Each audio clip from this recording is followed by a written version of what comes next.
ಸಿಗುತ್ತವೆ.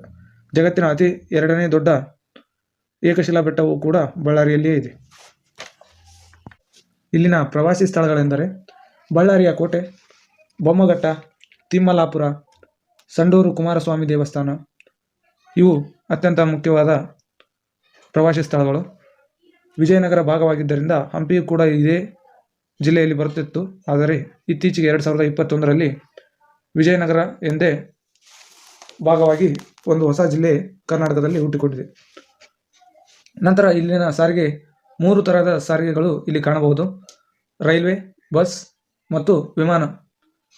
ವಿದ್ಯಾನಗರ ವಿಮಾನ ನಿಲ್ದಾಣ ಹಾಗೂ ಬಳ್ಳಾರಿಯ ರೈಲ್ವೆ.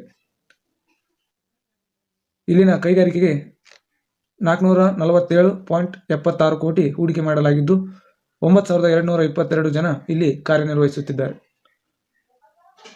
ಇಲ್ಲಿ ಅತಿ ಹೆಚ್ಚು ಪ್ರಖ್ಯಾತಿಯನ್ನು ಹೊಂದಿರತಕ್ಕಂಥ ರೆಡ್ಡಿ ಸಹೋದರರು